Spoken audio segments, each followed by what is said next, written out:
pour vous parler effectivement d'holacratie, qui est une forme, on peut dire la plus aboutie en termes de ce que nous on appelle management et self-management constitutionnel. Et donc, plutôt que d'en parler de manière théorique, j'ai pris le parti d'en parler de manière très très concrète. Et tout de suite, pour commencer, de vous présenter et de partir donc de cas concrets, juste.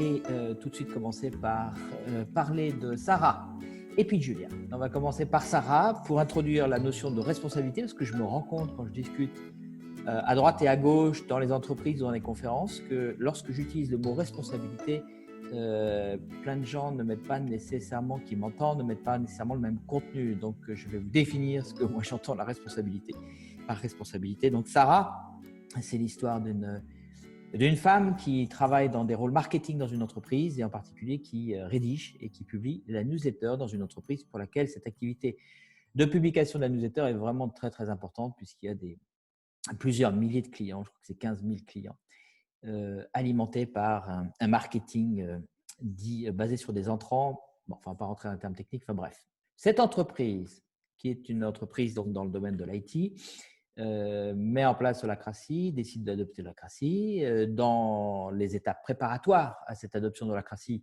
nous faisons ce qu'on appelle la préparation au lancement, où dans notre jargon, on parle d'encodage, c'est-à-dire de rendre compte sous forme de rôle, on va en parler un peu plus tard, des activités qui sont faites dans cette entreprise. Et pour ce faire, on va rencontrer les uns et les autres et on rencontre Sarah. Et quand on discute avec Sarah, on se rend compte qu'effectivement, elle a plusieurs rôles. Un de ses rôles, ça va être évidemment de rédiger des newsletters et de les publier. Et lorsqu'on s'intéresse au processus qu'elle respecte pour publier ces newsletters, nous apprenons qu'elle avant de publier la newsletter, elle transmet la newsletter à son rédacteur en chef. On va donc voir le rédacteur en chef qui se trouvait en l'occurrence le patron d'entreprise et on lui dit donc qu'est-ce que tu fais quand tu reçois cette newsletter? Et il nous répond je la lis et je la modifie. J'essaie d'apporter plus de valeur à cette newsletter. Et je sens bien quand il le fait que peut-être en fait il le fait par habitude. Et je me permets de lui poser la question, mais est-ce que c'est vraiment nécessaire que tu lises cette newsletter et que tu la modifies? Et il réfléchit 2 minutes, il me dit non, pas du tout. En fait, je pourrais très bien en passer. Et Sarah a tout à fait les compétences et l'expérience pour pouvoir établir ces newsletters. Et donc, on décide à ce moment-là, donc on avait un angle mort et on décide à ce moment-là de ne pas encoder ou rendre compte de ce rôle rédacteur en chef, de supprimer ce rôle rédacteur en chef, ce qui fait qu'à partir de maintenant, Sarah a toute l'attitude pour non seulement écrire cette newsletter et la publier. Et 3 mois plus tard, donc entre-temps, le lancement s'est effectué de l'holacratie. Et 3 mois plus tard, je vais voir Sarah, puis je lui dis en rigolant, mais Sarah, pour toi, rien n'a changé, puisque tu rédigeais des newsletters, mets en place l'holacratie et tu continues de rédiger des newsletters. Elle me dit, attends, pas du tout, détrompe-toi, Bernard-Marie. En fait, tout a changé parce qu'avant, lorsque je rédigeais ma newsletter, je savais que mon rédacteur en chef allait modifier cette newsletter. Et donc, du coup, j'y mettais pas toutes mes tripes, j'y mettais pas toute mon énergie. Et même, j'avais du mal à me motiver, sachant que mon travail allait être modifié par le rédacteur en chef. Maintenant, c'est clair que j'ai vraiment la responsabilité. Je suis vraiment responsable. Avant, je croyais que j'étais responsable, mais je ne l'étais pas. Maintenant, je suis vraiment responsable parce qu'une fois que j'ai rédigé cette newsletter, c'est celle-là et pas une autre qui va partir. Et je suis la première à savoir, ajoute-t-elle, que je fais des fautes d'orthographe. Et lorsque je fais ces fautes d'orthographe, comme je sais depuis le CP que je fais des fautes d'orthographe, qu'est-ce que je fais? Je demande à 2-3 bonnes copines que j'ai identifiées comme étant très bonnes en orthographe, évidemment, de me corriger ma newsletter avant de l'envoyer. Donc voilà ce qu'on appelle responsabilité. Et tant que cette entreprise n'avait pas mis en place l'holacratie, on aurait pu dire à tort que Sarah était responsable newsletter. En réalité, elle ne l'était pas puisqu'elle se faisait valider. Donc, à chaque fois dans votre entreprise, il y a encore quelque chose de l'ordre de la validation, de l'approbation, fait passer à une figure d'autorité. Sans plus de clarté que ça, dites-vous bien que probablement, pas dans tous les cas, mais dans la plupart des cas, vous avez encore des leviers pour arriver à ce que moi j'appelle la responsabilité et la responsabilisation. Voilà. Et la deuxième histoire que je vais vous raconter, ça concerne Julia. Et là, on est plus sur la valeur créée. Et Julia, en fait, est une RH, donc DRH dans une entreprise, une petite PME, une 50aine de personnes. Et elle est considérée dans cette entreprise où il y a des consultants qui délivrent de la valeur à des clients externes, qui sont les divas, en tout cas les productifs. Voilà, les comptables parlent de productifs, ceux qui produisent de la valeur parce qu'ils facturent les clients, sous-entendu les autres. D'ailleurs, ce n'était pas du tout sous-entendu, c'était explicite dans cette entreprise. Les autres qui ne facturent pas les clients, qui ne délivrent pas chez les clients, sont donc les improductifs, réputés être improductifs. Donc, sous-entendu, ils ne créent pas de valeur. Elle en fait partie, comme la comptabilité et d'autres fonctions internes, comme l'informatique, la comptabilité, etc. Et cette entreprise a besoin de créer de la valeur. Et donc, elle pose la question de la création d'une culture centrée sur la valeur ajoutée.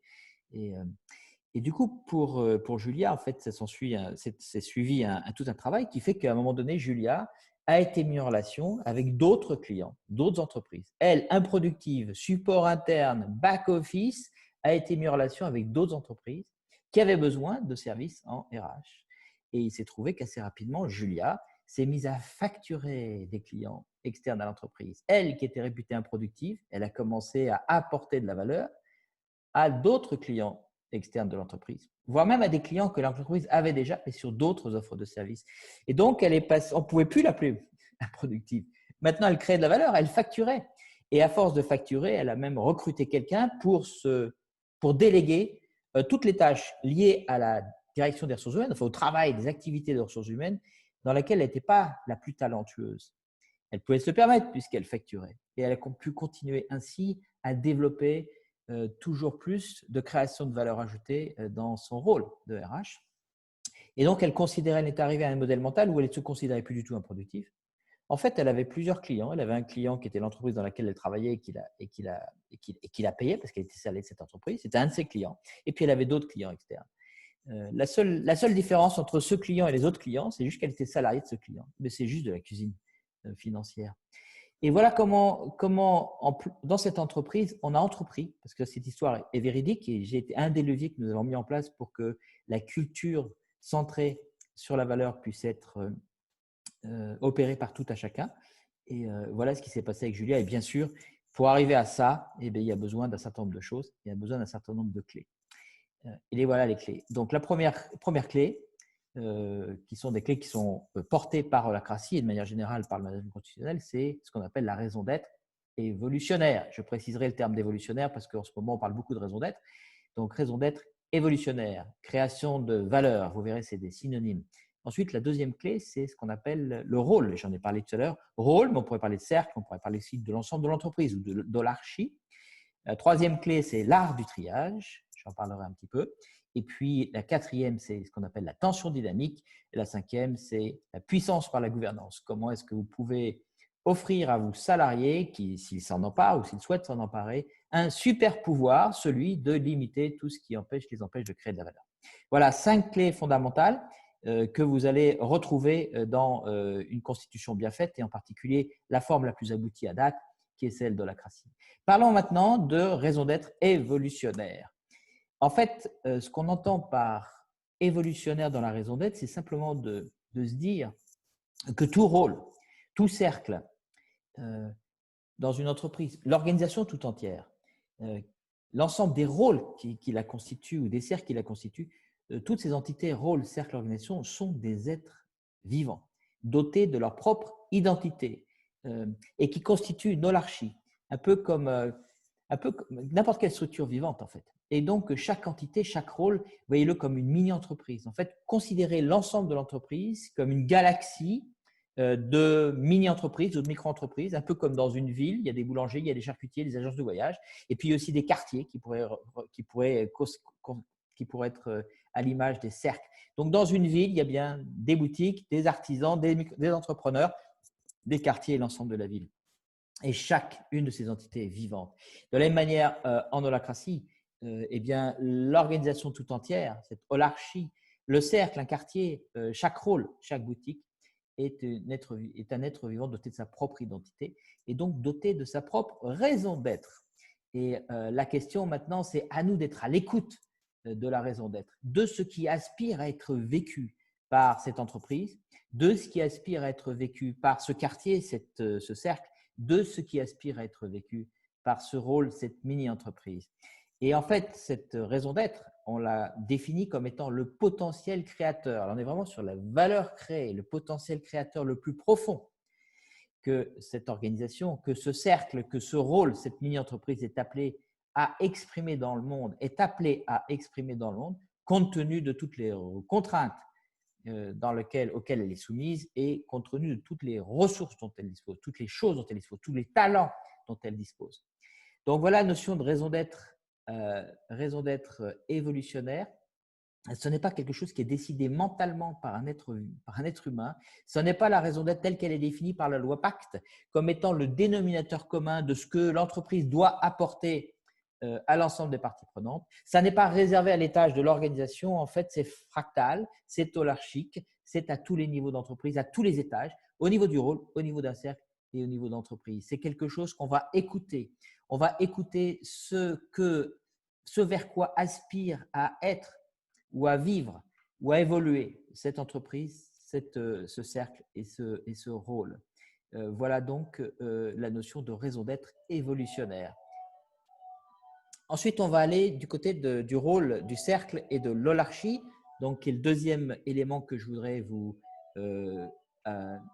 présenter rapidement.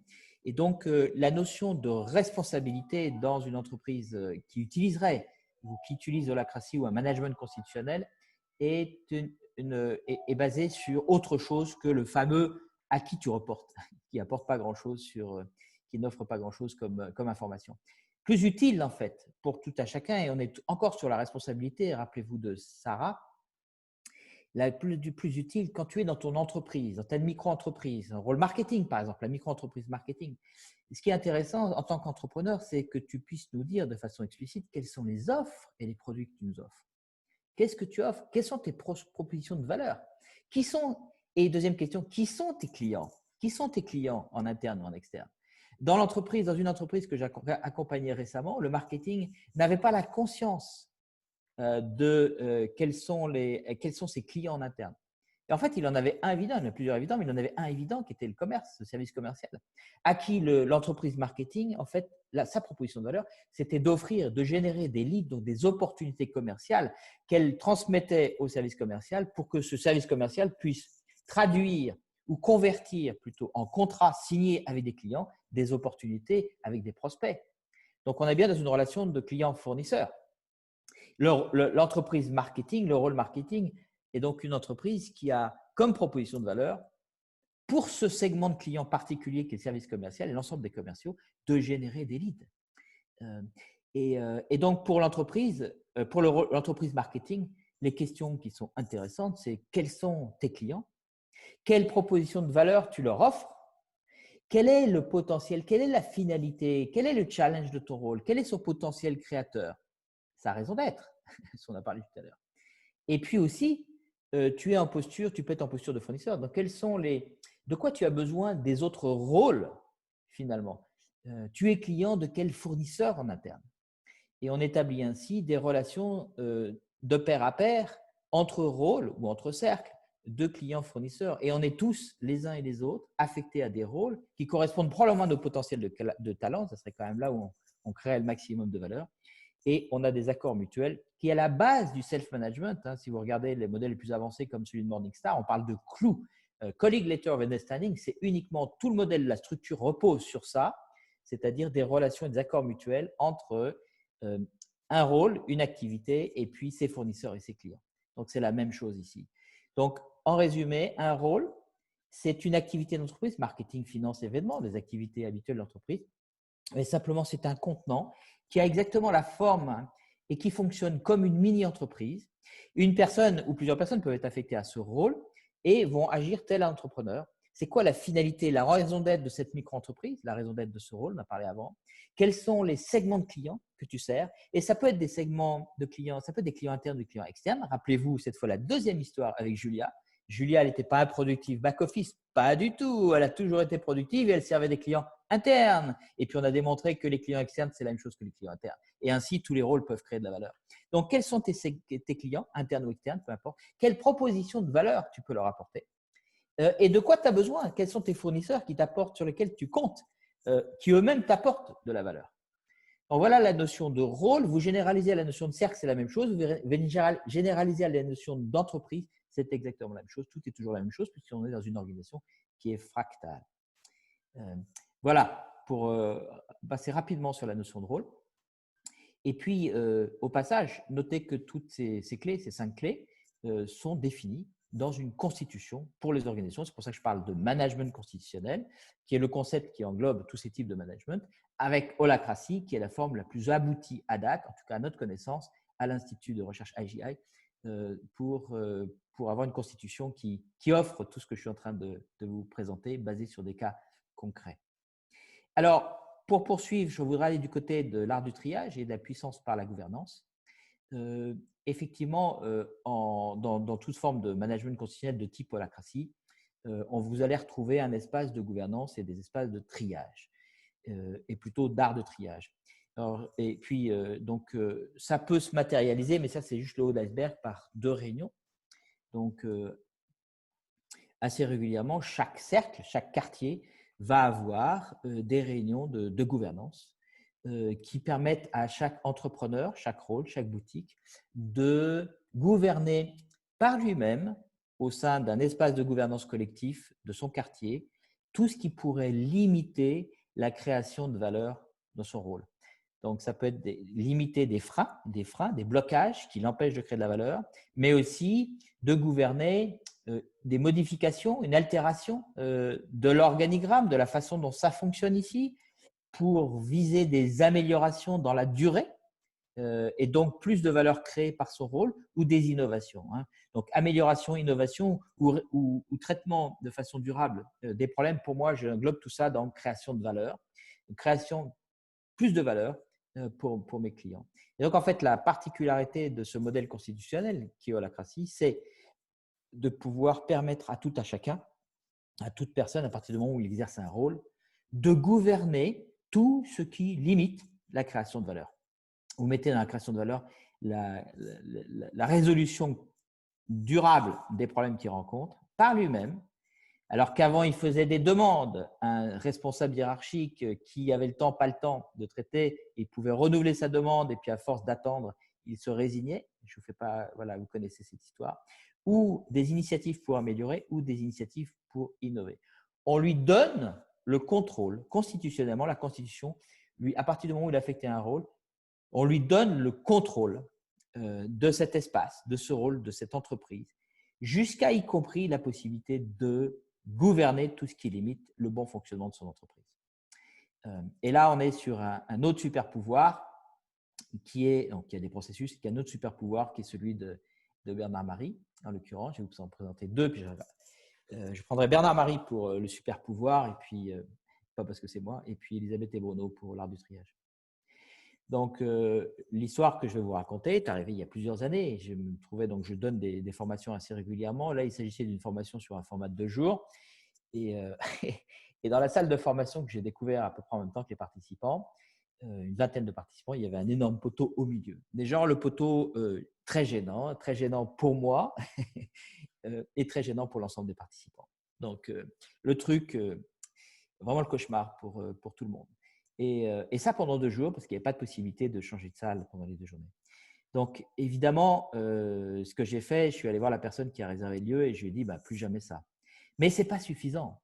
Moi, en tant qu'entrepreneur, je veux bien que des choses comme ça se passent une fois. C'est une erreur, il n'y a pas de problème, ou un apprentissage, mais je ne veux pas que ça se passe 2 fois. Je veux pas que ça se passe, je veux que ça ne se reproduise plus jamais.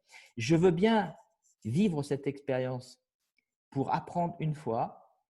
Et je voudrais que l'ensemble de l'entreprise, où j'ai l'exigence que toute mon entreprise, et mes rôles en particulier, et mes entreprises, apprennent ça à vie, de manière à passer à la classe supérieure.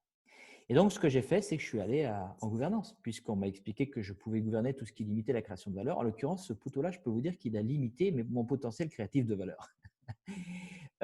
Et largement même. Et donc, du coup, je suis allé à cet espace de gouvernance et j'ai proposé que ça n'arrive plus jamais. Donc, je vous fais court, un processus de gouvernance collectif qui nous a permis d'arriver à la fin à modifier le rôle. Donc, il y a un rôle fournisseur des lieux, donc un rôle qui est chargé comme offre de service de sélectionner pour vous des lieux, de contracter avec des lieux. Et donc, on a modifié ce processus, ou j'ai proposé de modifier à travers ce processus la proposition de valeur de ce rôle lieu, ce qui est assez logique puisque c'est un de mes fournisseurs. moi, dans mon rôle de formateur. Et la proposition qui a été faite, qui a été modifiée, c'est de dire l'offre de service dorénavant de cette entreprise particulière qui trouve des lieux pour vous, eh ben, ça a été recherché, sélectionné, contracté avec des lieux dans le respect du cahier des charges fourni par ses clients. Et moi, je faisais partie des clients dans mon rôle formateur.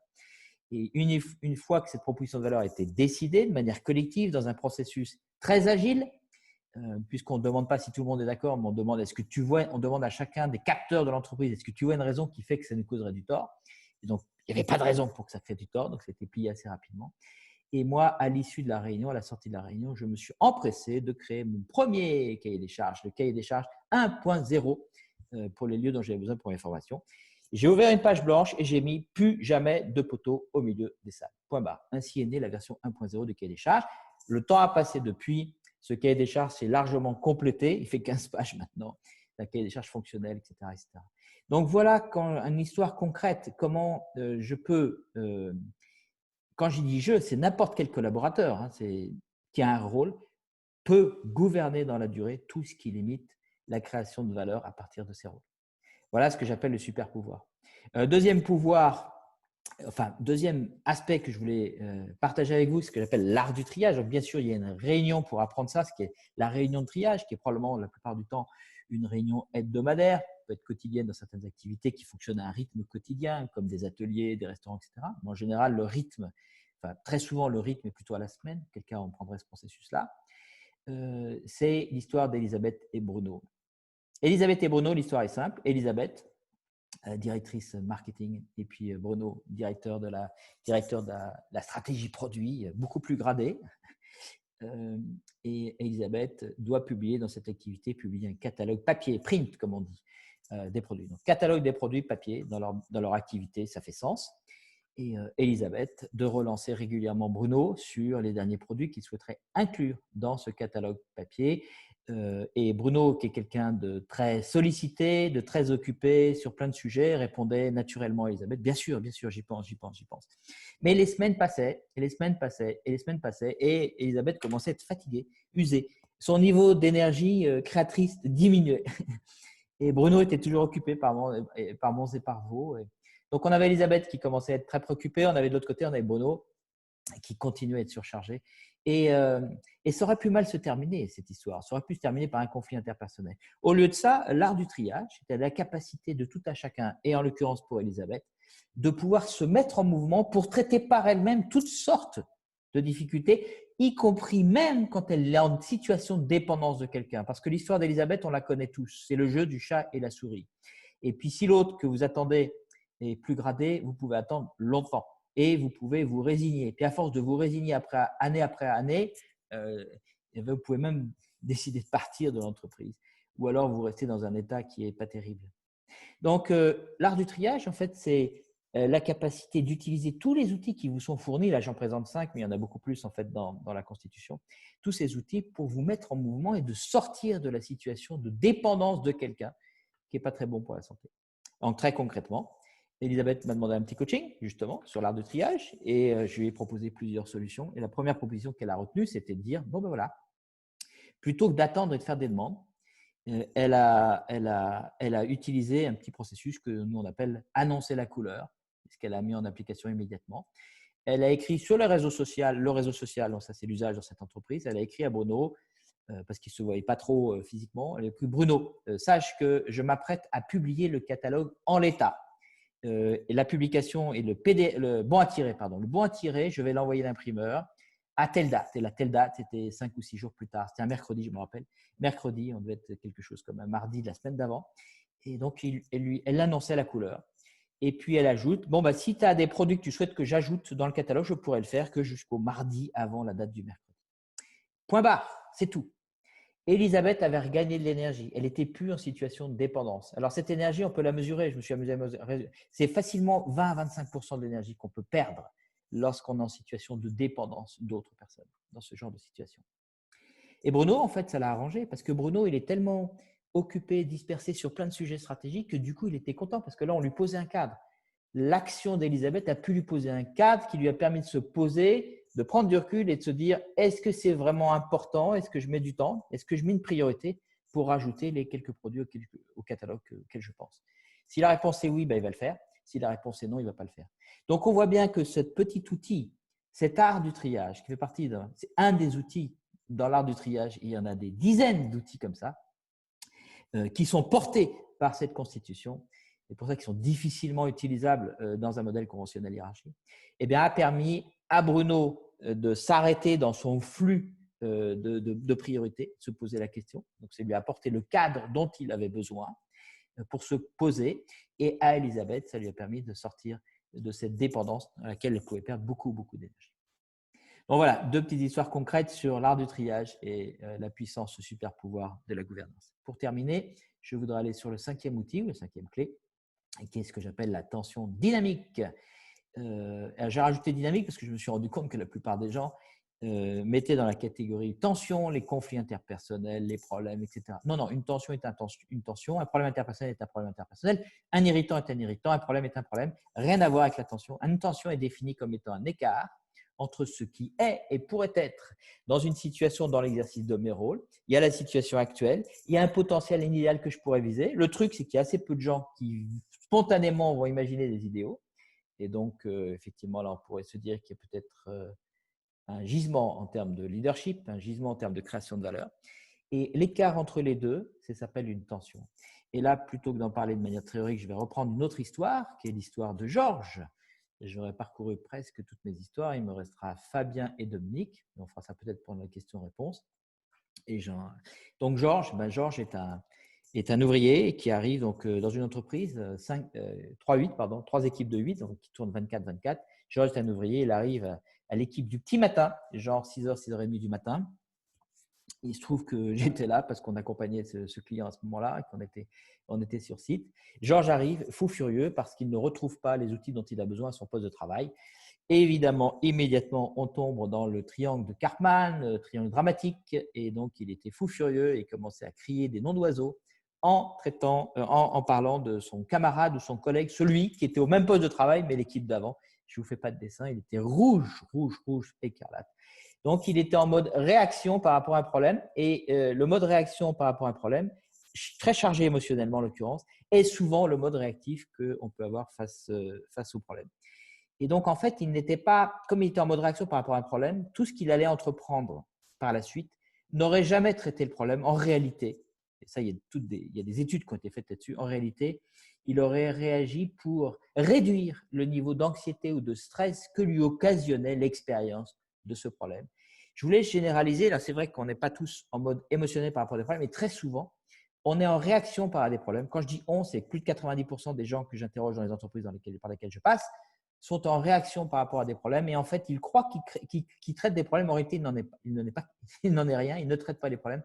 Ils traitent en fait, ils cherchent à réduire de façon inconsciente l'anxiété que leur occasionne le problème. Et dès que cette anxiété est un petit peu réduite, à ce moment-là, eh bien, ils lâchent tout et le problème n'est pas traité durablement. Pourquoi? Parce qu'on est encore en mode réactif par rapport à des problèmes plutôt que d'être en mode créatif par rapport à un idéal, par rapport à la gestion d'une tension. Et vous voyez le lien avec ce que je viens de vous dire avant. Et donc, Georges, j'ai proposé de l'aider, toujours dans l'art du triage. Je lui ai donné un peu d'écoute parce que pour descendre son niveau émotionnel. Ça a pris quelques minutes. Et ensuite, je l'ai accompagné de la manière suivante et je lui ai dit, Georges, si tu considères que ce qui t'arrive est un problème, parce qu'il considérait que c'était un problème, si tu considères mentalement que c'est un problème, il était moins chargé émotionnellement, c'est donc un frein par rapport à quelque chose auquel tu aspires. Oui, problème, sinon, ce n'est pas un problème, c'est donc un frein. Mais si c'est un frein vers quoi? Et là, c'était pas simple parce qu'il se censurait, il n'avait pas développé l'habitude. Et là, vous pouvez généraliser parce qu'il y avait beaucoup de gens comme ça. Il n'avait pas développé l'habitude de se projeter dans quelque chose qui lui apparaissait utopique, idéalistique, loin. Ces gens-là, ils parlent de la vraie vie, genre comme si dans la vraie vie, il n'y avait que des problèmes et qu'on n'avait pas le droit de rêver. Et qu'il y avait une espèce de censure dans son modèle mental sur le fait de rêver. Je dis oui. C'est un frein par rapport à quoi? Ça restera entre nous, je te promets. Et donc là, il s'est lâché. En fait, mon rêve, je vais te le dire, Bernard, mon rêve, c'est que l'atelier, il soit propre et bien rangé. Je rêve d'un atelier Feng Shui. Et il s'était autorisé, sous le sceau de la permission et le cadre protecteur que j'avais posé, la confidentialité, à rêver. Et je dis, reste connecté à ton rêve. Ton rêve, ce qui est d'avoir On sait que ce n'est pas la réalité, ce n'est pas grave. Reste connecté à ton rêve. Ton rêve, c'est que l'atelier soit propre et bien rangé. Et tiens-le de la main droite, ce rêve-là. Et de la main gauche, regarde la situation actuelle. Est-ce que tu sens l'écart entre les deux? Il me dit oui. Et là, je lui dis voilà, là maintenant, tu as compris ce que c'était qu'une tension. Parce que c'est ça une tension. Et la propriété extraordinaire, c'est que quand vous ressentez vraiment la tension, ce que les gens ne font pas en général, parce qu'en général, ils restent juste avec la main gauche, les pieds dans le camp, dans la situation qui n'est pas agréable. Et puis, il y en a d'autres, souvent on trouve ça au niveau plutôt en haut des hiérarchies, qui passent leur temps à planer dans les idéaux, mais qui sont loin de la réalité. Si on arrivait à recouvrer, distinguer, sortir de cette dualité, il y a celui qui gouverne, qui a la tête dans les nuages, et celui qui est gouverné, qui a les pieds dans le cambouis. Si on arrivait à ce que tout à chacun, à réunifier tout ça, que tout à chacun soit en même temps la tête dans les nuages et les pieds dans la réalité, alors on pourrait recréer du leadership non hors sol. Et à partir du moment où cette personne ressent, et vous ressentez cette différence de potentiel, hein, le mot tension, prenez-le de l'électricité, de la matière électricité, eh bien, vous avez de la puissance, vous avez de l'énergie créatrice. Vous n'êtes pas émotionnellement chargé. Ce n'est pas toujours confortable, mais en même temps, vous n'êtes pas émotionnellement chargé. Vous avez une énergie parce que nous, les êtres humains, nous sommes des piles qui fonctionnent avec des tensions dynamiques. Il suffit d'en brancher, d'oser tenir les deux pôles de cette tension. Et à partir de ce moment-là, vous avez une énergie créatrice. Et il vous suffit non pas de chercher, de définir intellectuellement toutes les étapes à faire pour arriver à l'idéal, pas du tout. Non, non. Il vous suffit simplement de vous projeter sur le premier pas, de passer à l'acte. Premier pas que vous faites vous-même, pas un pas où vous dépendez de Bruno, un pas que vous faites vous-même sur lequel vous avez tous les leviers. Et le fait de passer à l'acte va enrichir, va augmenter cette puissance créatrice. Peut-être que vous allez d'ailleurs modifier au fur et à mesure que vous avancez pas à pas l'idéal. Ça n'a pas tellement d'importance. L'idéal n'est pas vraiment important. Ce qui est important, c'est le chemin. Et donc, vous avez besoin d'un idéal pour vous mettre en mouvement, ce qu'on appelle le triage, se mettre en mouvement. Et voilà en fait la notion de tension dynamique illustrée par l'exemple de Georges. Voilà, je voudrais terminer à ce stade. Je ne raconterai pas toutes les histoires. Et j'ai juste parcouru avec vous 5 clés vraiment importantes, qui est la raison d'être évolutionnaire à tous les étages.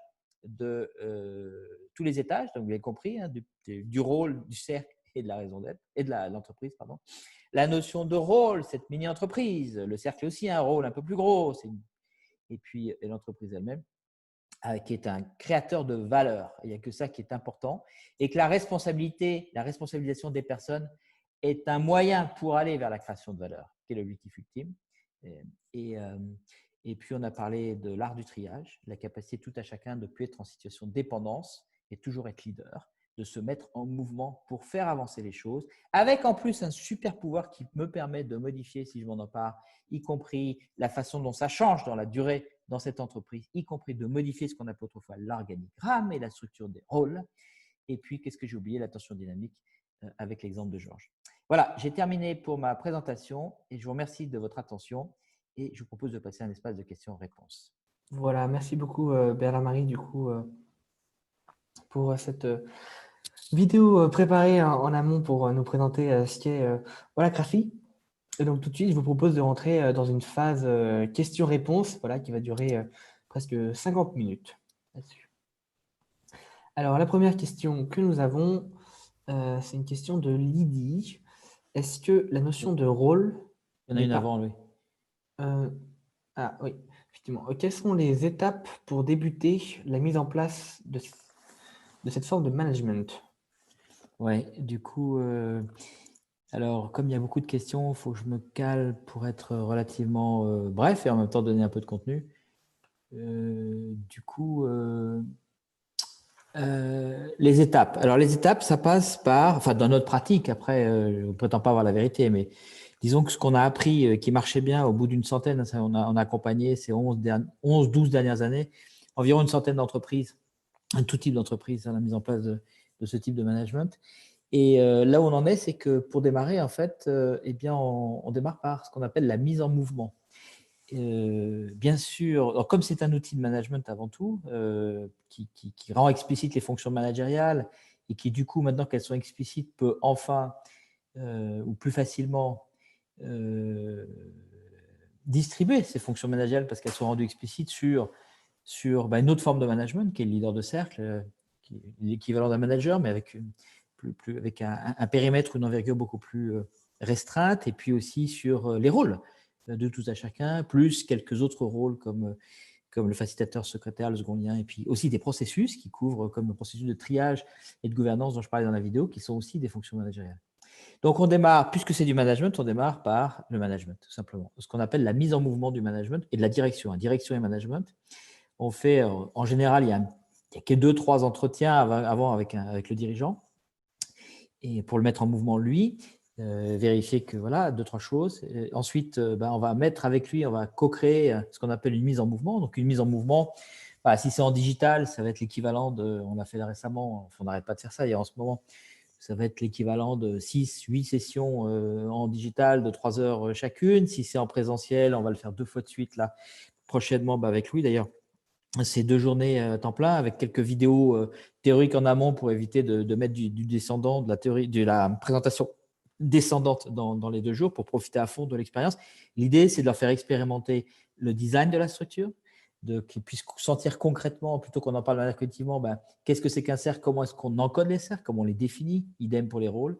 Et puis ensuite, qu'on commence à travailler avec eux sur les tensions dynamiques, non pas sur les problèmes. Les problèmes, c'est un bout du chemin, comme vous l'a expliqué Georges, mais sur les tensions, et du coup, qu'ils puissent injecter dans les réunions de triage, les réunions de gouvernance qu'on va faire avec eux, l'ensemble des tensions qu'ils peuvent avoir, pour qu'ils puissent à la fois expérimenter les processus et en même temps voir ou mesurer concrètement l'efficience de ces processus. Donc voilà, donc mise en mouvement du management.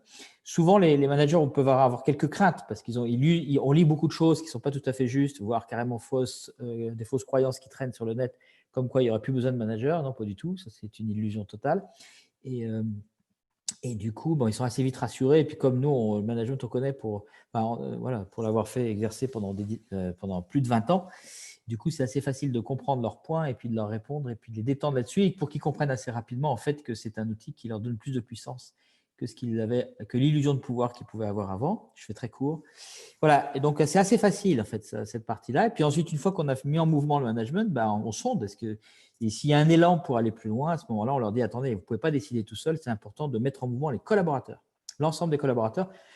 Pourquoi? Parce que tout simplement, c'est eux tout le monde, si vous adoptez ce type de management, il est clair que le facteur clé de succès numéro 1, c'est que tout à chacun dans l'entreprise pratique cet outil. Et comme ça va changer 2-3 trucs pour les personnes, eh bien, il est normal à la fois de communiquer avec eux, mais ça serait insuffisant, mais surtout de concerter. En tout cas, nous, on va plus loin que ça. On propose de leur donner suffisamment d'éléments dans des ateliers dits de concertation pour qu'ils puissent se forger une opinion sur est-ce que cet outil, cette nouvelle forme de management, elle est bien, elle est utile par rapport à ce qu'on a compris, nous, des enjeux de l'entreprise. Encore faut-il les décrire en amont, mais c'est un facteur clé de succès que je ne vais pas développer là tout de suite, mais qui est vraiment fondamental. Et puis, deuxièmement, oui, je crois qu'avec ce que je viens de vivre là pendant 4-5 heures, avec les éléments que j'ai, intuitivement, je pense ou je pressens que c'est un outil qui va m'aider. Et on récupère ça sous forme de sondage anonyme. Et puis, nous, on dit à nos clients, quitte à ce que ça ne se passe pas, que le projet ne se passe pas, mais on dit à nos clients, si vous n'avez pas 90% sur la première question et puis un gros 75% sur la seconde, alors ce n'est même pas la peine d'y aller, il y a des trucs à faire avant. Et puis, donc, tous ces résultats-là sont donnés au management. Alors après, ça dépend du processus de décision. En général, ce qui se passe, c'est que c'est le corps managérial, c'est la direction de management qui vont décider.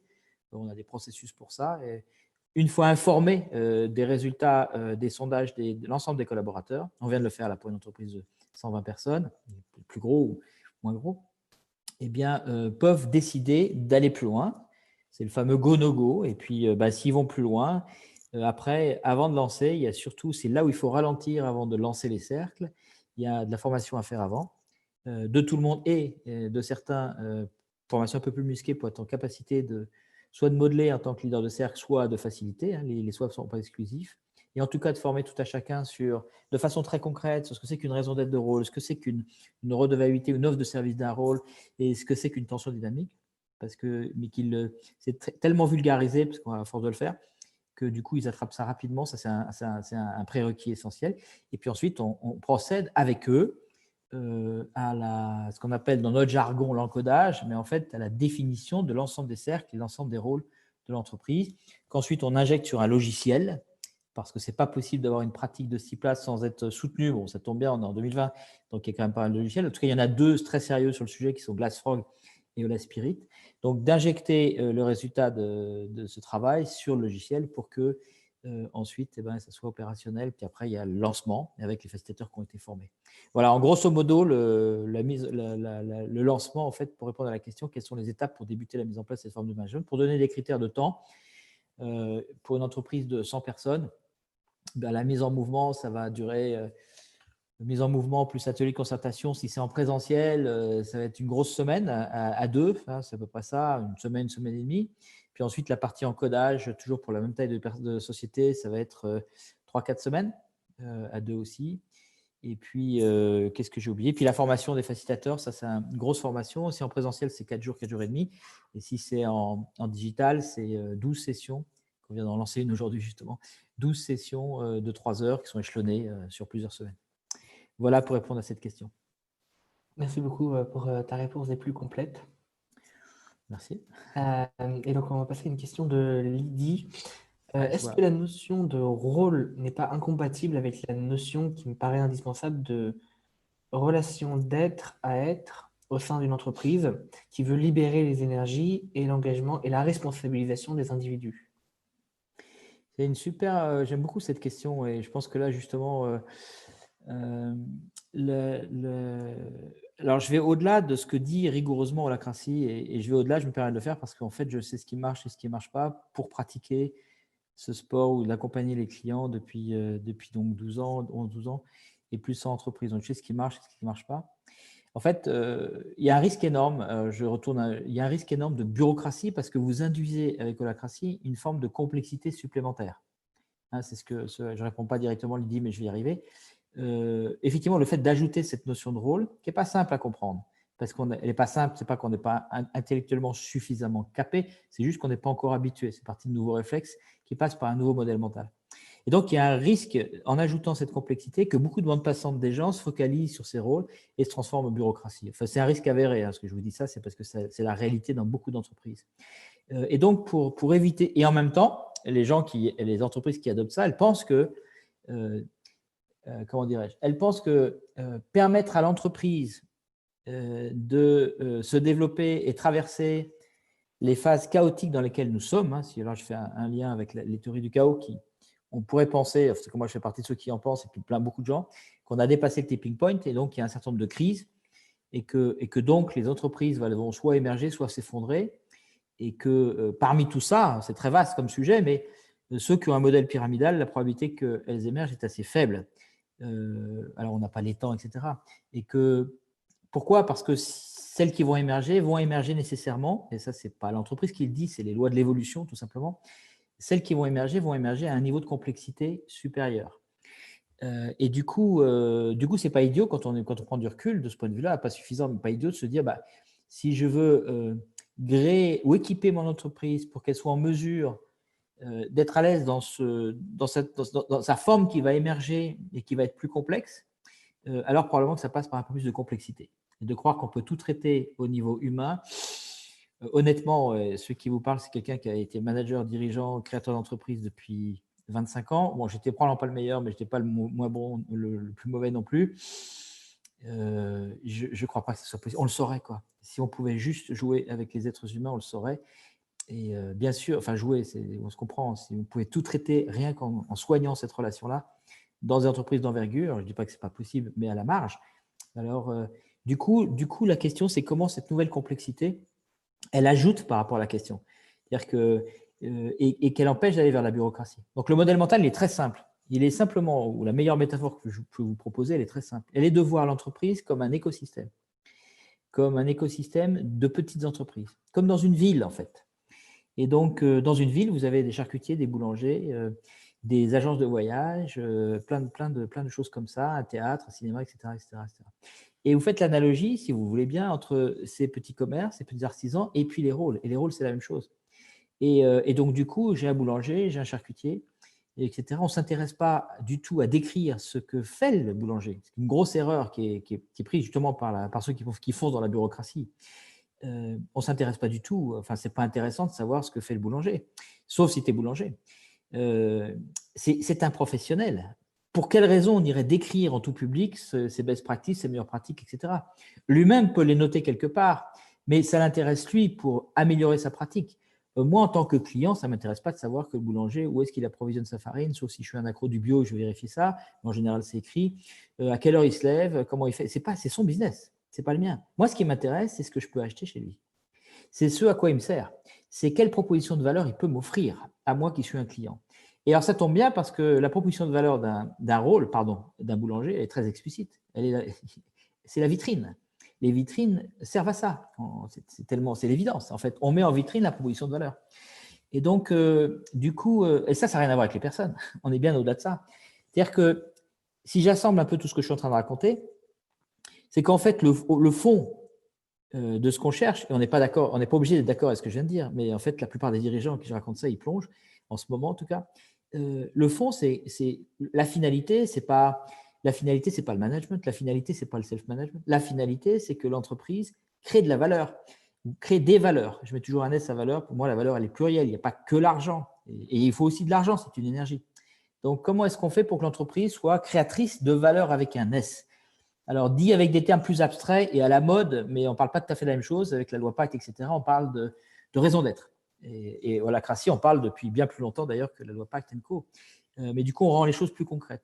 Mais pour que l'entreprise crée davantage de valeur, ça passe par du management, ça passe par du self-management, bien évidemment.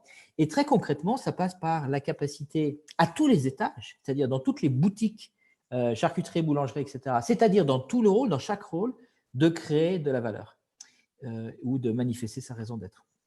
Et la raison d'être, elle est fractale. Elle est fractale dans la mesure où beaucoup de gens pensent qu'il faut aligner tout le monde. Il faut que tout le monde, une entreprise de 1500 personnes, par exemple, il faut que tout le monde s'aligne sur la raison d'être et porte l'ensemble de l'entreprise, comme le dirigeant à partir de la raison d'être de l'entreprise. C'est une illusion totale. C'est encore la preuve, et c'est bien, c'est mieux qu'avant, mais c'est encore la preuve probablement d'un modèle mental très pyramidal. Parce que autant il est important, effectivement, de chercher à aligner tout le monde sur la raison d'être de l'entreprise pour fédérer, et puis pour créer un sentiment d'appartenance, d'identité. Bien sûr, c'est un besoin, mais si on veut aller sur la question de la création de valeur, ça ne va pas suffire. Si on veut aller sur la création de valeur, toujours au pluriel, il est probablement nécessaire que chacun, à son niveau, dans ses rôles, dans ses boutiques, crée de la valeur. Et si je reste dans la métaphore de la ville, j'en ai une autre qui marche bien avec le corps, je ferai après, mais dans la ville, le boulanger, lui, la raison d'être de la ville, il s'en fiche un peu. Il est probablement dans cette ville parce que pour des raisons historiques, on ne sait pas quoi, enfin ça le regarde, et puis deux boulangers différents, deux raisons d'être dans cette ville différente. Mais ce qui l'intéresse à lui, c'est la performance de sa boulangerie, la pérennité, et chacun le voit d'une manière ou d'une autre parce que c'est chaque ADN de cette boulangerie. Après, le fait que la ville ait un grand projet ambitieux d'attirer des entreprises, ce n'est pas forcément, lui, son sujet de préoccupation numéro un. Et si je passe au corps humain, puisqu'en fait, holacratie se veut… Alors, il y a plein de choses, il y a plein d'angles morts dans l'holacratie, hein, bien sûr. Et s'il y a des questions là-dessus, je serais ravi d'y répondre. Mais l'outil se veut comme une aide pour nous rapprocher du vivant, du monde vivant. Si on regarde le monde vivant, si je regarde mon corps, par exemple, moi, j'ai un cœur, j'ai des reins, etc., etc. Chacun de mes organes a sa propre raison d'être. Mon cœur, il est là pour pomper le sang, le nettoyer, etc., etc. Et moi, j'ai une raison d'être. Enfin, j'imagine que j'ai une raison d'être et qui est probablement en lien avec mes talents. En tout cas, c'est ce que je crois. Et puis, ça marche plutôt bien. Et puis, à partir du moment où j'ai une idée de mes talents, je vais faire en sorte, du mieux que je peux, que 100% de mon activité, elle soit centrée sur mes talents. Et donc, du coup, je vais créer davantage de valeur avec un S au monde. Mais en fait, si vous discutiez avec mon cœur, il ne comprendrait même pas ce que vous lui racontez parce qu'il ne connaît pas. On est à un niveau de complexité différent. Ce sont des holons, ce sont des holarchies. Et ça n'a pas été apporté par l'holacratie, ça existe depuis longtemps. C'est le monde du vivant. Donc, il y a des niveaux de holons. Et quand on passe au niveau de holon supérieur, quand on passe du cœur à Bernard-Marie tout entier, on accède à un autre niveau de complexité qui est incompréhensible par le niveau inférieur. Et du coup, sur le fond, en tout cas, nous, c'est ce qu'on fait, et je parle de manière cognitive, mais on le fait très concrètement, mais c'est ce qu'on a fait avec Julia, je crois que j'ai raconté l'histoire de Julia, eh bien, c'est de faire en sorte que tout à chacun puisse créer de la valeur à son niveau, comme le boulanger, le charcutier, etc., et comme le cœur. Et bien sûr, l'alignement avec ce que veut faire la ville, c'est très, très bien, mais franchement, ce n'est pas ma priorité numéro un si moi, je suis boulanger. Et d'ailleurs, je l'ai testé, parce qu'il y a une grande, grande entreprise que je ne vais pas nommer, mais avec qui on travaille et qui fait beaucoup, beaucoup de vent et de publicité autour de sa raison d'être, qu'on a beaucoup parlé, très proche du rapport avec Nota, etc., etc. Et puis, les dirigeants, enfin le dirigeant à l'époque disait ben, c'est important pour se lever ce matin d'être aligné sur la raison d'être de l'entreprise qui fait plusieurs centaines de milliers de personnes. Bon, moi, j'y croyais pas. Où je me suis dit, bon, il y croit évidemment parce qu'il est dirigeant, mais probablement qu'il projette sur les autres ce qu'il croit lui. Ce qui serait pas, assez habituel, comme c'est pas une critique du tout. Et donc, j'ai vérifié en travaillant avec des gens, parce qu'on les accompagne. Et puis, j'ai demandé ce qu'il pensait de la raison d'être et en quoi ça l'aidait à se lever le matin. Il a rigolé, quoi. Parce que ça ne lui parle pas. C'est hyper abstrait. C'est pas concret. C'est pas actionnable pour lui. Par contre, quand je lui parle de la raison d'être, de son rôle, là, oui, ça lui parle. Donc, du coup, toute cette dimension-là, je suis en train de répondre comme je peux à Lydie. J'espère que ma réponse n'est pas trop éloignée de sa question. La question de la relation humaine, elle est importante, elle est fondamentale. Et la question, là, ce que je viens d'apporter, c'est encore autre chose. Donc, c'est fromage et dessert, c'est pas l'un ou l'autre. Et ça ne s'oppose pas du tout. Et en même temps, juste pour provoquer un peu la conversation, je ne suis pas forcément obligé d'être copain avec le boulanger. Et le boulanger n'est pas forcément obligé d'être copain avec le charcutier. Et en fait, il y a une symbiose qui se fait. Donc, évidemment, s'il y a des conflits, c'est embêtant. Mais c'est intéressant de regarder, enfin, je ne vais pas creuser là-dessus parce que je vais encore partir pour une demi-heure, mais c'est intéressant de regarder la source de ce qu'on appelle les conflits interpersonnels. Et on verrait que la principale source, démontrée par les théoriciens des organisations, dont je ne fais pas partie, ont montré qu'en fait, c'est les attendus implicites qui créent la plus grosse source de souffrance dans les entreprises. Je pense à Elliot Jaques, pour ceux qui veulent vérifier. Et ben, du coup, en fait, comment vous éliminez les attendus implicites? En rendant explicite ce qui a besoin de l'être, sans faire de la bureaucratie. Ça passe par la proposition de valeur. Et voilà, juste pour alimenter la question, je ne vais pas rester plus longtemps pour l'instant. Et si ce n'est pas suffisant, Lydie, n'hésitez pas à compléter. Je vais peut-être juste surfer un peu. Mais... Oui, n'hésitez pas à reposer les questions via le module QR pour avoir plus de clarification. Autre question? Merci beaucoup, Bernard-Marie. Alors, je vais changer un petit peu d'énergie. Du coup, on va passer à Fivos. Bonjour, merci pour le webinaire. C'est notre plaisir. J'ai une question assez précise. Je me demandais comment ça se passe si, au sein d'un cercle, il y a une demande d'augmentation de salaire. Est-ce que le cercle a le pouvoir de décider ça? Alors, quelle question là? Je suis perdu. À Fivos. D'accord. Redis-la, je ne la trouve pas. Oui, d'accord. Bonjour, monsieur Bologna, j'ai une question assez précise. Je me demandais comment ça se passe s'il y a une demande d'augmentation. Ah, très bien, super. Est-ce que le cercle a le pouvoir de décider ça? Alors, du coup, je vais répondre à une autre question, mais qui est en lien avec celle-là. C'est comment ça fonctionne, les augmentations de salaire. On n'est pas trop loin du sujet, je pense. Et du coup, je vais raccrocher, commencer à capitaliser ce que j'ai déjà dit. Les différentes étapes pour lorsque vous voulez mettre en place ce genre de management, une fois qu'on a consulté, concerté, etc., et que la décision d'y aller est lancée, est prise, avant de lancer les cercles, vous vous rappelez, je vous ai parlé d'une phase d'encodage où on va décrire on va décrire le mode de fonctionnement de l'entreprise, pour parler tout simplement. Et on va utiliser un langage de rôle, de cercle, de politique, etc. etc. Dans cette étape-là, il y a plusieurs choses extrêmement importantes à voir, et notamment celle de tous les processus RH, dont un particulier, qui n'est pas que lui d'ailleurs, il y en a plein, un particulier qui est la question des augmentations de salaire. On pourrait aussi poser la question, qui est ma préférée, sur le lien de subordination. Quid du lien de subordination? Il y a des gens qui pensent qu'on peut gommer la hiérarchie, mais comme la hiérarchie est liée au lien de subordination, un contrat de travail constant, on ne peut pas l'enlever. Donc, c'est vraiment intéressant de creuser ce sujet-là. Je fais un teasing, j'adorerais qu'il y ait la question. C'est pas grave s'il n'y a pas la question. Et du coup, je vais me cantonner pour l'instant à la question de l'augmentation de salaire. Donc, en fait, il n'y a pas une entreprise qui augmente de la même façon qu'une autre. Donc, on ne peut pas. Holacracy, c'est une boîte à outils. Elle ne peut pas décréter une vérité universelle en matière de processus d'augmentation et de façon de faire. Donc, si vous étiez, Fivo, si vous étiez mon client, je vous dirais, bon, dites-moi, dans votre entreprise, ça marche comment? Qui a autorité et comment ça se passe? Quel est le processus pour augmenter les gens? Donc, si moi, je suis un collaborateur, c'est quoi le process pour que si je veux une augmentation, ou même si je n'ai pas besoin de la réclamer, parce qu'il y a des entreprises où on n'a pas forcément besoin de réclamer des augmentations, ça vient tout seul, une entreprise bien, enfin voilà, j'en connais, dans lesquelles j'ai été, donc c'est possible aussi. En tout cas, la question, c'est comment ça se passe et qui a autorité pour le faire. Et peut-être que ça passe par des rôles, peut-être que ça passe par des processus, et tout ça, on va en rendre compte. Une bonne pratique que j'observe souvent, c'est qu'il y a un cercle dédié, un cercle entier qui est dédié à la question de tout ce qui se passe entre l'employeur et des employés. En termes concrets, la gestion du contrat de travail, puisqu'il y a un contrat de travail avec quelqu'un qui est un employé, qu'on pourrait considérer comme un client et comme un fournisseur, parce que c'est les deux en même temps, surtout si on veut le fidéliser et le recruter. Et donc, s'il y a un contrat de travail, il y a un contrat. Et un contrat, ça se gère des deux côtés. Ça se gère par l'employeur et ça se gère par l'employé. Et donc, il y a tout un travail au-dessus. Alors, bien sûr, ça vient recouvrir la fonction de recrutement qui va se terminer par signature du contrat, par les augmentations de salaire, par la formation, par etc. etc. En fait, toute la RH est déclinée de ça. Et l'idée qu'ont beaucoup d'entreprises que j'accompagne, c'est effectivement de circonscrire tout ça pour en faire une matière qui ne soit pas mélangée, enfin, pour qu'elle soit traitée encore plus sérieusement. C'est mal dit, je suis très maladroit, mais je vais faire bondir plein de gens, mais désolé, ça fait partie de mes défauts, j'assume. Donc, d'avoir un cercle qui permet d'être centré, de focaliser uniquement sur cette matière et pas la mélanger dans le flux business du quotidien. D'être dans le temps long. Ça ne veut pas dire qu'on est long à répondre, mais c'est le temps long. La relation entre une entreprise et un employé, c'est quelque chose qui se fait à un certain rythme, c'est du temps long. Alors que quand on a un cercle métier business, un cercle de commerce, un cercle marketing, etc., là, on est dans le temps court. Le rythme n'est pas du tout le même. Et on ne peut pas, pour simplement des questions biologiques et des questions de temps et de contexte, on ne peut pas faire les deux dans le même cercle.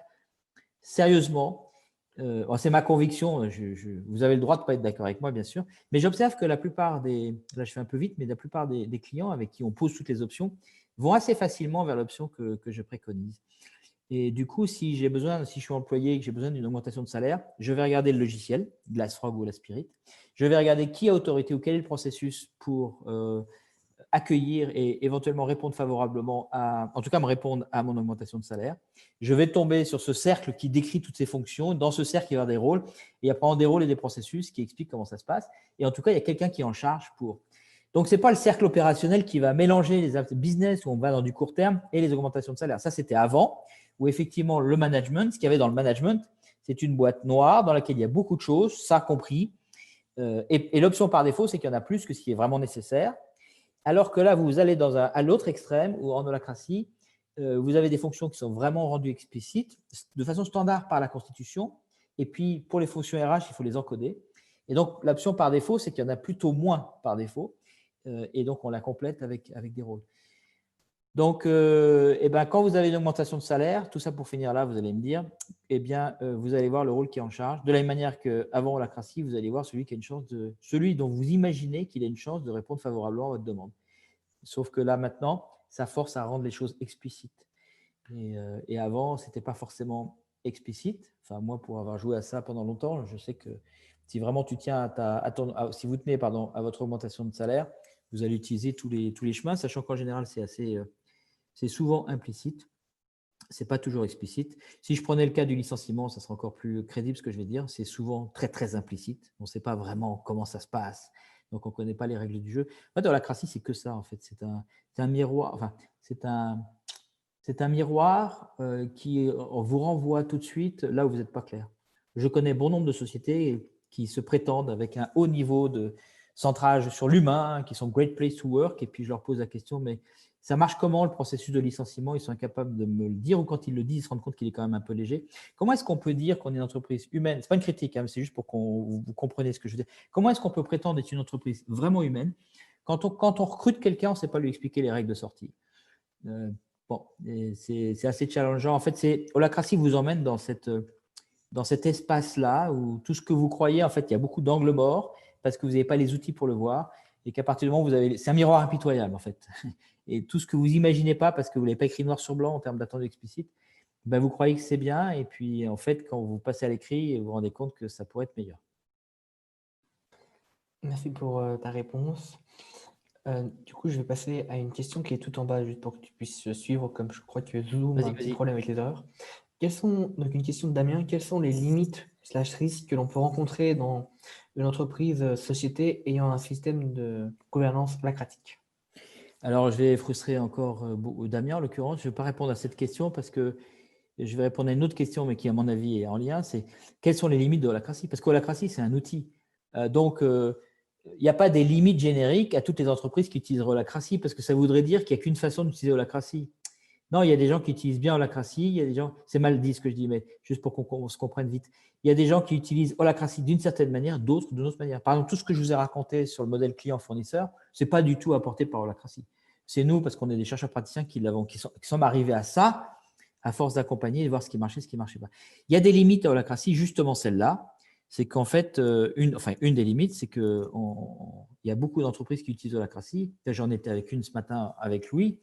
On accompagne une entreprise, on leur donne une formation. En plus, on leur donne une formation justement sur le management. On peut enfin donner des formations très, très sérieuses sur le management parce que maintenant, c'est outillé alors que ça l'était probablement moins avant.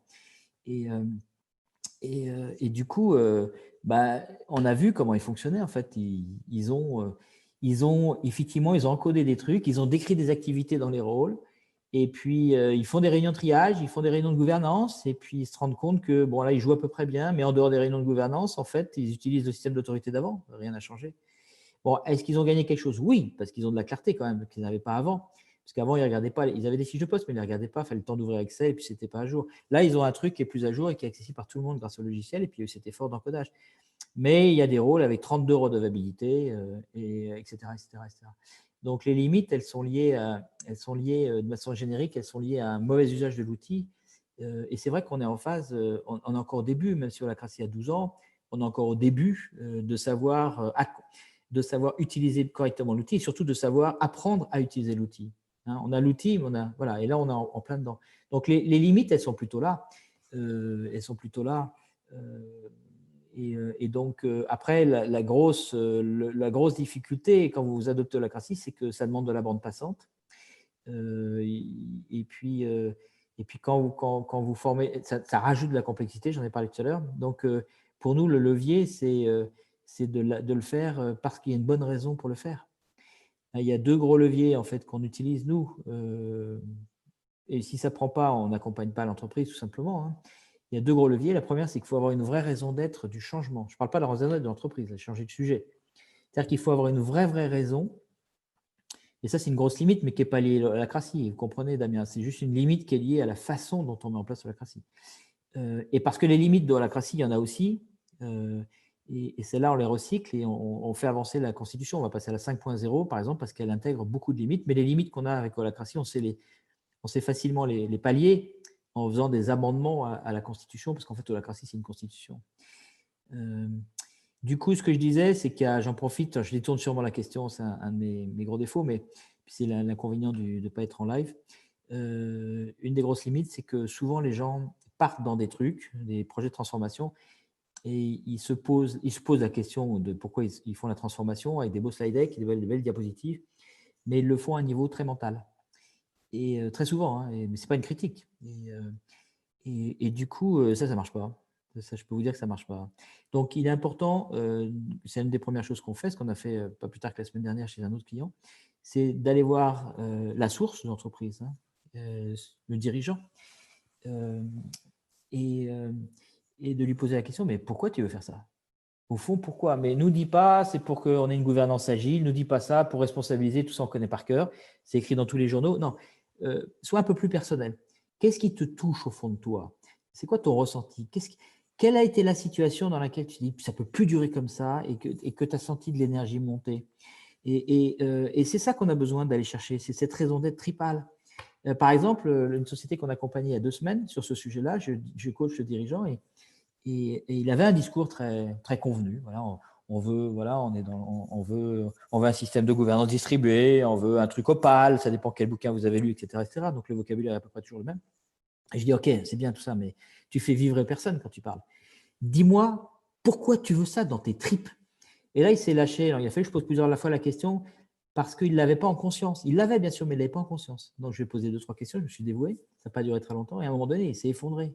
C'est-à-dire qu'il a commencé à pleurer parce qu'il a contacté chez lui quelque chose de très profond. C'est une entreprise qui avait, quand elle était petite, en mode start-up, 10-15 personnes, elle avait une façon de faire, une culture, des réflexes, une âme, quoi. Il parle d'ADN, mais il y avait une ambiance. Et puis comme il est sur un business qui a grossi, l'entreprise a bien grandi, du coup maintenant ils sont à 120, bah, c'est pas pareil. Donc à 120, ils ont des problèmes de com, l'ambiance n'est plus là, il y a des gens qui sont pas au courant des trucs, etc., etc.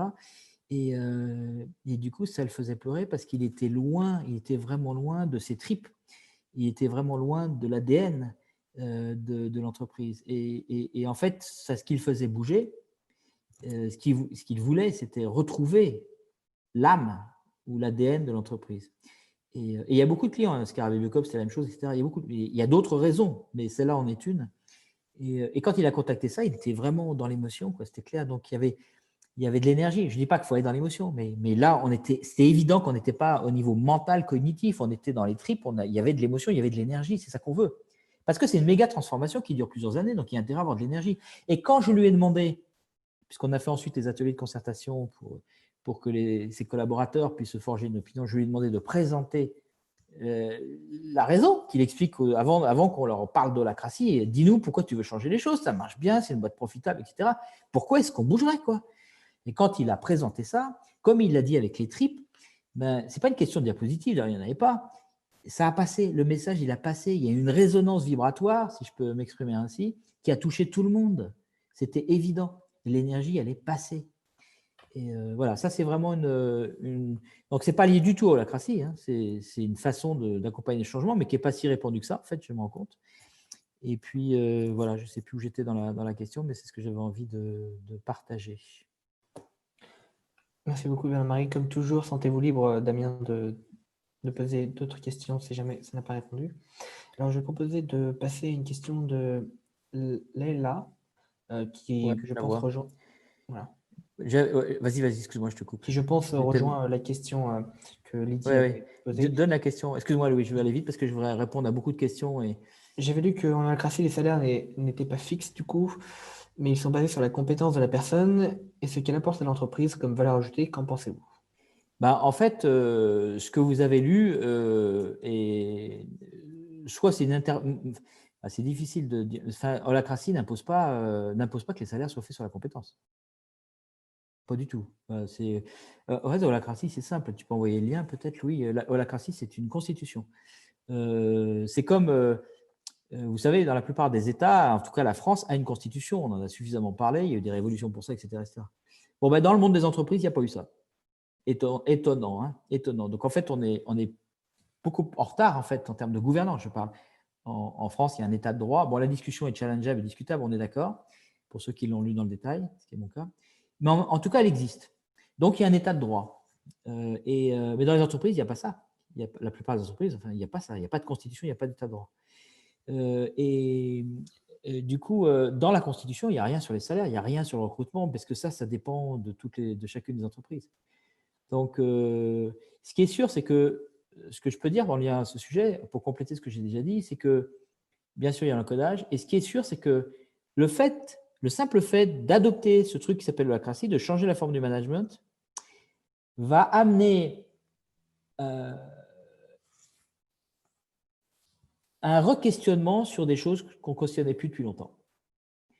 Notamment sur la rémunération, mais sur d'autres. Je ne connais pas une entreprise qui a adopté sérieusement l'holacratie qui ne se soit pas posé la question, et ce n'est pas déclenché par l'adoption de l'holacratie, c'est déclenché par les réflexions et les évolutions de modèles mentaux qui font qu'on se pose toutes les questions quand on adopte l'holacratie. Je dis tout à l'heure, c'était un miroir impitoyable.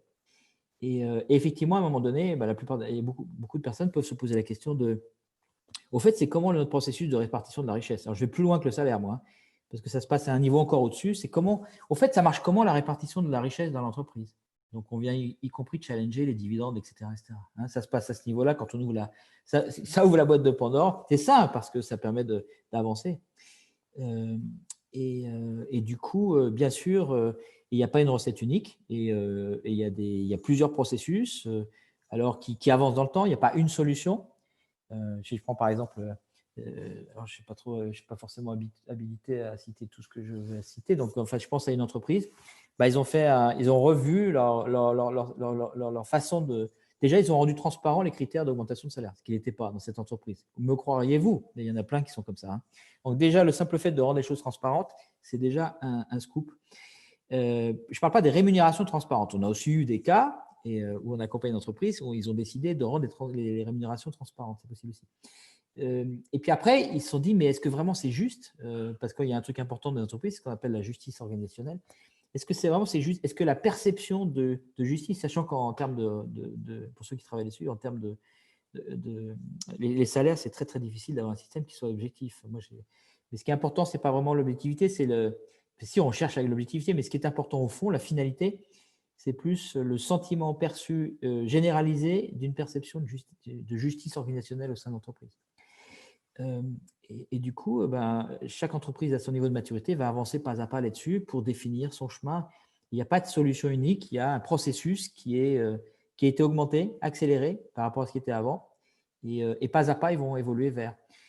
Donc, vous pouvez, moi je connais des entreprises qui fonctionnent non pas par la compétence de la personne, c'est gênant. Enfin, si vous voulez mon avis à moi, la compétence de la personne, ce n'est pas très intéressant parce qu'il y a des gens compétents, mais qui sont loin de leur talent et qui sont démotivés parce qu'ils font cette compétence depuis tellement d'années qu'ils sont usés de chez usés.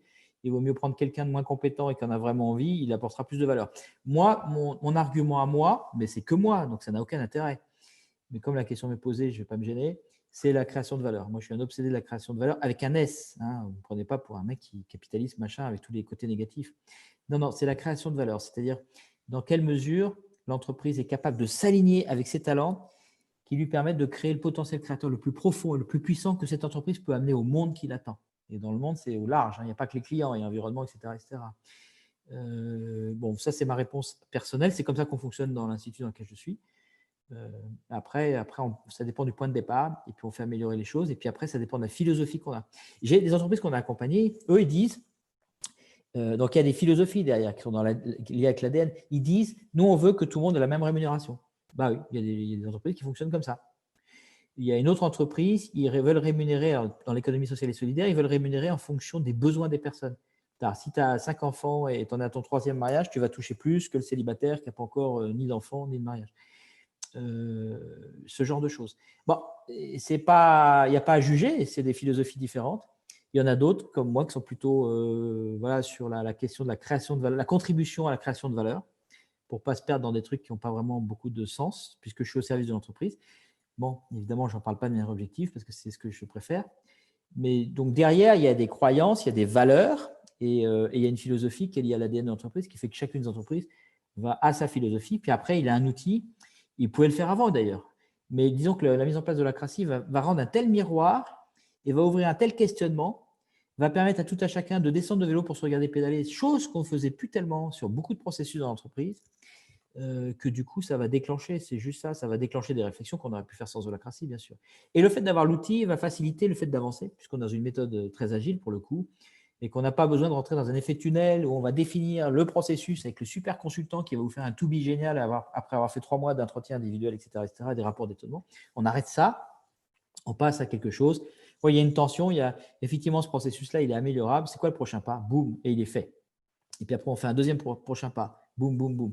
Et comme ça, sans y penser, sans s'occuper de la cible, simplement l'idéal d'avoir quelque chose qui soit plus juste, eh bien, on avance pas à pas, concrètement, plutôt que de fantasmer sur un projet qui va durer beaucoup plus longtemps, qui va coûter beaucoup plus cher et qui va accoucher d'une souris.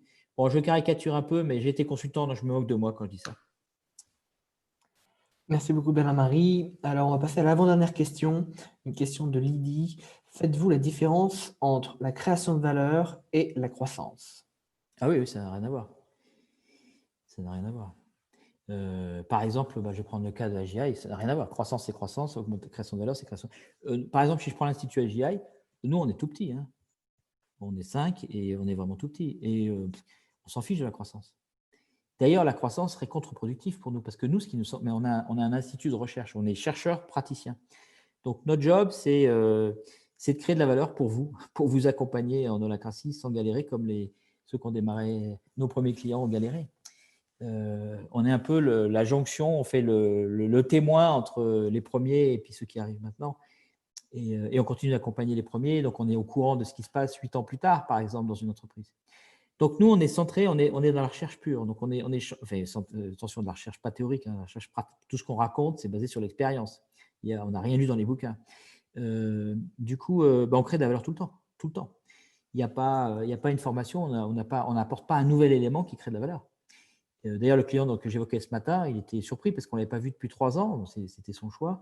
Et du coup, il s'est rendu compte que tout ce qu'on avait avancé pendant 3 ans. Donc, on est bien un exemple de société qui est centrée uniquement sur la création de valeur à tous les étages. Il n'y a pas d'improductif, il n'y a pas tout ça. Hein. Et pourtant, on ne vise pas la croissance. D'ailleurs, moi, je pense que la croissance serait un frein. Qui dit croissance, il faudrait qu'on soit plus nombreux. Alors, de transmission du machin, etc., ça n'a pas de sens pour nous. Voilà, donc effectivement, je ne mélange pas les deux parce que les deux n'ont rien à voir. Et il y a des gens qui font de la croissance pour de la croissance et qui créent zéro valeur. Hein. Bon, le temps que ça dure, mais J'en ai connu. Merci pour ça. Et du coup, comme on t'a répondu assez rapidement, une autre question de Lydie. Donc, si je comprends bien votre propos, il n'est pas nécessaire de construire une vision partagée de la création de valeur de l'entreprise. Ah, c'est intéressant. Est-ce qu'il n'est pas nécessaire de construire une vision partagée et de la création de valeur d'entreprise? Je m'étais arrêté à vision partagée, donc je commençais à esquisser un sourire de la création de valeur. Du coup, j'ai tellement d'interprétations à la question que je vais la décortiquer un petit peu. Bien sûr que, alors vision partagée, alors bon, quitte à être un webinaire, je risque d'être un peu provocant, provocateur, mais c'est juste parce qu'on n'a pas beaucoup de temps et puis je challenge un peu les trucs. La vision partagée, ça n'a jamais rien réglé. Et celui qui dit ça, j'ai tout fait, moi, en tant que consultant et dirigeant à la vision partagée. Ça, c'est le fantasme du dirigeant qui espère que tout le monde va comprendre tous ses problèmes et comme ça, il va se sentir moins seul. Je caricature, hein. Pas tant que ça, finalement, et pour avoir été en posture de consultant et de dirigeant et de président d'entreprise de plusieurs centaines de personnes. La vision partagée, elle peut être utile, attention, hein, je ne suis pas en train de dire que ce n'est pas utile, mais ça dépend pour nourrir quel besoin. Une vision partagée, c'est intéressant pour à plein d'égards, mais c'est vrai que quand on accompagne des entreprises, on a souvent, j'avais le cas en début de semaine avec un autre patron d'entreprise, et il se posait la question, parce que c'est quand même à la mode, quel dirigeant ne se poserait pas la question de quelle est la raison d'être de mon entreprise, avec tout le foin qu'on fait médiatique sur le sujet, et pour des bonnes raisons. Du coup, il se posait la question, et puis il disait comment je vais faire, etc. etc. Et je lui dis, ça dépend de tes besoins. Et ma réponse sera un peu différente. Je propose des options, mais en fonction de ses besoins. Il y a un client que j'avais accompagné il n'y a pas très longtemps qui lui, me dit, mon besoin, j'ai vraiment besoin de fédérer mon équipe. Alors, je dis, OK, si tu veux fédérer ton équipe, tu fais un open space, un forum ouvert, un Word Café, enfin là, il y a tous les outils qui vont bien pour co-construire ce qu'on pourra appeler une raison d'être de l'entreprise ou une vision partagée, etc. etc. Et donc, ça répond à ce besoin-là. Maintenant, est-ce que ce qui aurait été co-construit est vraiment la raison d'être évolutionnaire, pas celle de la loi Pacte, hein, la raison d'être évolutionnaire, c'est-à-dire l'identité de l'entreprise vue comme une identité vivante à part entière? La probabilité existe, mais elle est vraiment faible. C'est comme si vous me disiez, c'est mes parents qui se réunissent et qui vont décider de ma raison d'être à moi. Ils n'ont aucune chance parce qu'ils sont. Pourquoi ils n'ont aucune chance? Même s'ils m'aiment, c'est parce qu'ils ont plein de projections sur moi qui sont liées à leur peur. Vous savez ça. Et donc, en fait, mon identité est probablement. Les personnes qui auront le plus de mal à définir mon identité, ma raison d'être, c'est celles qui m'aiment le plus parce qu'elles vont projeter sur moi. Donc, c'est à peu près ça. Donc, si par contre, vous voulez un processus pour découvrir quelle est la raison d'être de l'entreprise, évolutionnaire, je parle, pas la raison d'être pacte, hein, on ne cherche pas un consensus là-dessus, c'est l'identité d'entreprise, il n'y a pas de consensus. On ne va pas faire, pour définir ma raison d'être à moi, on va pas chercher à mettre d'accord tous les gens qui me connaissent ou ma famille, ça n'a aucun sens, vous en conviendrez. Du coup, ça dépend de la question qu'on se pose. Et là, il y a d'autres processus qui sont liés au principe source, qui est encore un autre principe. Après, comme la phrase est dite, vision partagée pour la création de valeur. C'est sûr que sur tout ce que je vous ai raconté sur la création de valeur avec un S à tous les étages, c'est sûr qu'on a besoin, on a besoin de l'expliquer. Mais que les gens aient une vision partagée de ça, ce n'est pas suffisant. Parce que moi, ce que j'ai découvert par la pratique, c'est qu'il y a tellement de changements d'habitude, c'est tellement des gros changements d'habitude. On a passé un cap en termes de changement, hein. C'est encore une tarte à la crème de dire ça. Mais aujourd'hui, le changement, il change beaucoup plus vite qu'avant. Et donc, faire une vision partagée pour que les gens comprennent cognitivement ce que c'est qu'un client fournisseur, ça ne suffit pas. Là, je vous parle d'expérience, ça ne marche pas, ça ne tient pas la route. Les formations et le coaching ne suffisent pas. Ils sont toujours intéressants, mais ils ne suffisent pas. Nous, on en fait, donc, mais ils ne suffisent pas. On a besoin de passer à autre chose. Et l'autre chose s'appelle les nudges ou les mécanismes qui… Les nudges, c'est intéressant pour ceux qui connaissent la théorie des nudges parce que c'est la suite. Et j'ai vu qu'il y avait des questions sur les réflexes ou les nouvelles habitudes. Mais en fait, on ne peut pas coacher les gens sur de nouvelles habitudes. On peut, mais ça ne marche pas vraiment, ce n'est pas efficace. On ne peut pas non plus former les gens pour de nouvelles habitudes. Ça ne suffirait pas. On peut le faire, bien sûr. C'est une bonne amorce, mais ça ne va pas tenir dans la durée. Ce qui est vraiment efficace, c'est les nudges. Les nudges, ce sont des mécanismes qui rendent l'évolution des comportements inévitable. Hein, vous savez, je ne sais pas si vous connaissez, mais la théorie des nudges. Et du coup, concrètement, pour ce qui nous concerne, nous on travaille qu'avec ça. Et Holacracy, c'est une boîte à nudges. Et le modèle client-fournisseur que je vous ai expliqué rapidement en disant, mais finalement, la création de valeur, c'est l'affaire de tous, chacun à son étage dans son rôle. en fait, dit comme ça, bon, c'est sympa, ça peut paraître malin, mais c'est carrément inutile quand on accompagne une entreprise. Bon, il faut le dire une fois, quoi. Ou on met une vidéo. Ce qui est beaucoup plus intéressant, c'est les petits modules concrets qu'on a développés, qui sont des mécanismes et des nudges pour que les gens vivent l'expérience. Et puis ensuite, on a des rappels avec des mécanismes qui font que l'évolution des comportements devient l'évolution des comportements vers ce nouveau modèle mental que vous avez injecté au début pour nourrir le mental. Mais ce qu'on veut, c'est pas que le mental soit nourri, ce qu'on veut, c'est que les gens soient cohérents par rapport à ce modèle mental. C'est ça ce qui est compliqué. Eh bien, que ces nudges aident, accompagnent, voire même rendent inévitable l'évolution des comportements sans que les gens aient un effort particulier à faire. Et ça, c'est toute la théorie des nudges. Et par exemple, sur la question de la création de valeur, la raison d'être d'un rôle est un nudge. J'ai vu qu'il y avait une question là-dessus. Les postures clients-fournisseurs que nous, on a apportées, c'est un super nudge. Mais ce n'est pas mental, c'est-à-dire que c'est très concret. C'est-à-dire qu'après, on rentre avec des outils très clairs comme le business model Canva. Quand vous êtes leader d'un cercle, finalement, dans cet écosystème que je vous racontais, mais c'est aussi vrai d'un rôle, vous êtes patron d'un business, tout simplement. C'est aussi simple que ça. Et donc, si vous êtes patron d'un business, eh ben, encore faut-il que vous connaissiez les clients que vous servez. Alors, OK, les clients ne sont pas nécessairement des clients externes. Donc, ça aussi, dans le modèle mental des gens, il faut qu'ils comprennent qu'un client, ce n'est pas forcément les clients qui sont en dehors du périmètre juridique de l'entreprise qui payent. C'est juste une barrière mentale. Lève cette barrière, on s'en fiche de la frontière juridique. Et ce n'est pas la question. On ne s'en fiche pas pour d'autres sujets, mais pour celui-là, on s'en fiche complètement. Donc, en fait, si tu fais une activité dans l'entreprise, quand tu travailles, tu crées de la valeur, forcément, sinon tu ne le ferais pas. Ou alors, si c'est l'occasion de te rendre compte que ça ne crée pas de valeur, arrête-la et fais autre chose. Donc, si tu fais une activité, tu crées de la valeur. Mais si tu crées de la valeur, tu la crées pour qui? Forcément, sinon il n'y a pas de création de valeur si tu ne la crées pas à quelqu'un. Donc, ce quelqu'un, ah oui, mais ce n'est pas un client externe de l'entreprise. Bon, on s'en fiche. Il y a bien quelqu'un dans l'entreprise qui en profite, ça s'appelle un client. Mais c'est dans le membrane juridique. Oui, oublie le juridique, ça. Il y a les juristes, il y a des statuts, mais ce n'est pas ton problème. En plus, tu n'es même pas actionnaire de la boîte. Qu'est-ce que tu en as à faire? Qu'est-ce que tu en as à faire? Donc, rentrer dans ce modèle mental, il y a des outils très concrets pour au quotidien rappeler pour que ça se fasse, quoi. Et c'est la redevabilité, bien expliqué en amont, mais c'est la redevabilité si c'est utilisé comme ça. Sinon, c'est bureaucratie garantie. Donc voilà, c'est ça que j'avais envie de dire. Sûrement, je me suis très éloigné de la question. Donc, il n'est pas nécessaire de créer une vision partagée, ça c'est sûr, parce que c'est pas ça qu'on vise. En fait, ce qu'on vise, c'est quelque chose. Vous comprenez, le voyage, il y a plusieurs années. Scarabée Biocop, ils ont adopté Holacracy en fin 2014. Donc, ça fait 6 ans. Et ils ne sont pas au bout. Ils ont fait plein de pas de géants. Ils ne reviendraient jamais en arrière. Ils ont traversé le Covid et d'autres crises, les doigts dans le nez, parce que voilà, il n'y a pas eu de cellule de crise, ils n'ont pas eu besoin. Bon, il y a plein d'avantages. Et pour autant, ils n'ont pas fini. Et je discutais il n'y a pas très longtemps avec eux. Ils me disaient, bon, ouais, encore 4 ans. Et je pense qu'ils se trompent. Dans 4 ans, on dirait encore 4 ans. Ce n'est pas très grave, en fait, on s'en fiche. L'objectif, c'est le chemin, ce n'est pas le résultat. Le résultat est probablement inatteignable. Si on attend que tout le monde n'ait plus le modèle mental pyramidal dans la tête, il va se passer encore un peu d'eau. Merci beaucoup pour cette réponse. Et du coup, c'était notre dernière question. Voilà, donc merci beaucoup à tous pour votre participation et vos questions. On n'a pas pu répondre à toutes les questions malheureusement, mais sachez que nous organisons ce type de webinaire régulièrement. Nous organisons également des webinaires de témoignages d'entreprises qui sont justement sur le chemin de cette transformation.